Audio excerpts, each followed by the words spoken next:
Hi, and welcome to the Big Deep Podcast. Big Deep is a podcast about people who have a connection to the ocean. People for whom that connection is so strong, it defines some aspect of their life. Over the course of the series, we'll talk to all sorts of people. And in each episode, we'll explore the deeper meaning of that connection. In this episode, I speak with someone who spent his entire career underwater helping catch murderers. Hello, this is Paul Kelway. And I'm Jason Elias. Welcome to the Big Deep Podcast. When most people think about scuba diving, they picture sun-kissed beaches, crystal clear waters, and tropical coral reefs. But our next guest has a very different take on what diving is about. Not only has he turned it into his career, but he's the kind of guy that actually looks forward to jumping into farmers' ponds, rock quarries, and muddy lakes with zero visibility. My name is Mike Berry, and I'm an underwater criminal investigator. Well, that immediately sounds super cool, but what does that exactly mean, being an underwater criminal investigator?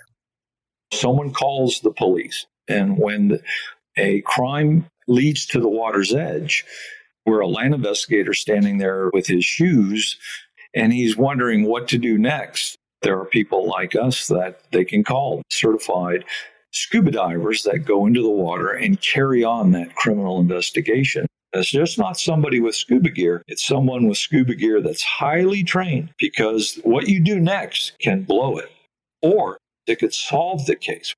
Just wiping off a fingerprint. The fingerprint that's been sitting there for 2 weeks waiting for your recovery. And then based on your inabilities, you're touching it too much and wiping that fingerprint off. That could have solved the case and led to a murder. So it's pretty funny, Mike. This is a very different kind of diving than most people would be used to. The thing about what we do is we do not get to pick our dive site. You got to understand that. My phone rings and someone has picked my dive site for me. So you're not usually, seeing beautiful tropical fish and coral reefs. It's usually some farmer's pond or rock quarry or inlet or a cesspool waiting for you. When you go into these farmers' ponds or rock quarries, what are the parameters of the job that you actually do? Your three cores to underwater criminal investigations is body recoveries, vehicle recoveries, and evidence recovery. With body recoveries, that could be an accident, it could be a drowning, it could be a homicide. It could be some person that was murdered a month ago or 10 years ago. You're no longer looking for a body, you're looking for the remains, for the skeleton. Maybe if there was a bullet lodged inside the body, you're looking for a bullet that's now in the bottom composition. With evidence, it could be anything. It could be a murder weapon, it could be a stolen gun, it could be a safe. It's anything. It's limited to a person's imagination. So when you're swimming along the bottom of the crime scene, how are you searching the area? You normally don't find anything unless your hand hits it.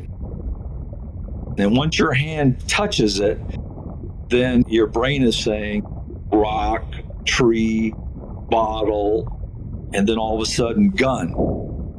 And then the moment your brain says gun, you have to be trained to let go, because your job as an underwater criminal investigator is to recover any piece of evidence exactly like it was on the bottom. It's been sitting there a day or two, a week, a month, a year. It's been sitting there all that time waiting for someone to recover it. If it's sitting there laying on the bottom with a fingerprint, a pubic hair, anything, if it's sitting there with some evidence that could help contribute to the solving of the case, that's your job. Your job is to recover it exactly like it was found. This is such a different kind of life than most people would envision for themselves. Can you go back and tell me a little bit about what brought you to this place? Were you always interested in water as a kid, and how did you get this job? I always had a connection with water.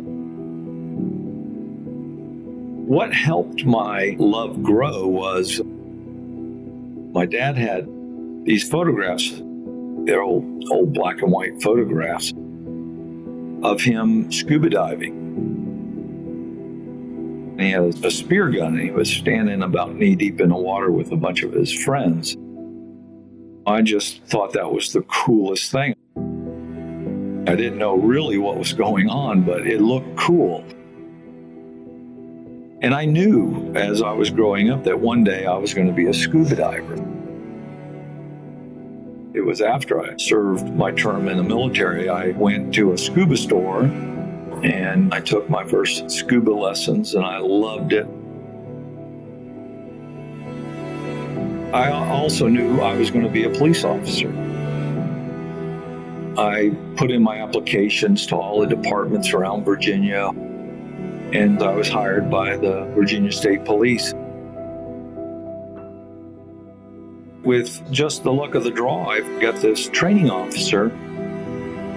Just out of the blue, he said, "Do you happen to scuba dive?" And I said, "Yes, sir, I do scuba dive." He says, "Well, we're going on a scuba dive tomorrow for some stolen guns. If you'd like to go, you can come." And the next day, I was with these two state police divers, and I couldn't believe it, but they were telling me what to do on the search pattern. I was underwater in total darkness, searching the bottom, and next thing I know, my hand hit a handgun. Right then, I knew what I was supposed to do for the rest of my life. If I was going to take my love for the water, my love for diving, and this thing I wanted to be was a police officer, I was going to combine them. I was going to put them together, and that's what I was going to do for the rest of my life. Now it's 35 years later, and I love it just like that day. There's nothing I would do different. What an opportunity it is. Imagine finding a murder weapon, and that murder weapon is the key to the arrest. And here you are finding that evidence based on your recovery. They're making an arrest, and a bad guy goes to jail. But look on the other side of that. Look what you're doing for the victim's family. I look at it as an honor. What an honor it is to be asked to try to help bring closure to this horrible situation. Yeah, anything where you can be of benefit to others always has a deeper meaning, and Definitely. That's got to feel great.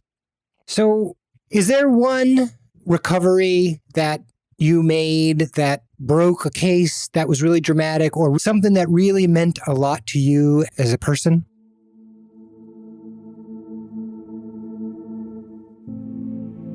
I've had a number of murderers, after interviewing the murderer, they would bring him back to the scene, tell me to my face, "I'll never find it." And then seeing the look on his face when he sees my buoy come to the surface, marking the target, packaging and walking by him and giving him a little grin, those are always rewarding. Because they're thinking they picked the right spot and they threw it far enough, and they had no idea that there were people out there that did this kind of thing. And then the body recoveries are always rewarding. You know the emotion that you're getting involved in, the terrible situation, and the pain that the family's going through. And those are always rewarding.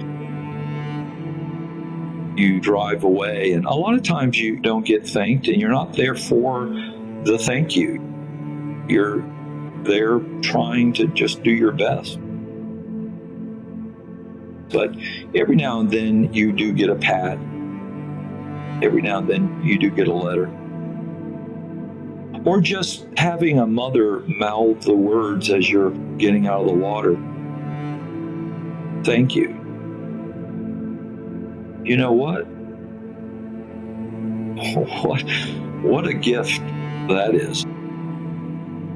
You kind of understand why you're doing it. Just being around criminal investigations in general, you see the horror that's out there, the wickedness, the evil. But on the other side of that, you're on this other team where you're trying to help and you're trying to bring light into the darkness.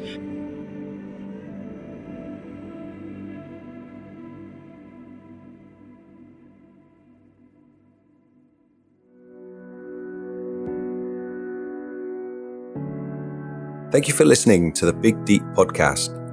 Next time on Big Deep. The idea of me being a mermaid, I'm challenged about it all the time. I don't actually believe I'm a mermaid, but I am as close as it gets. We really appreciate you being with us on this journey into the Big Deep as we explore an ocean of stories.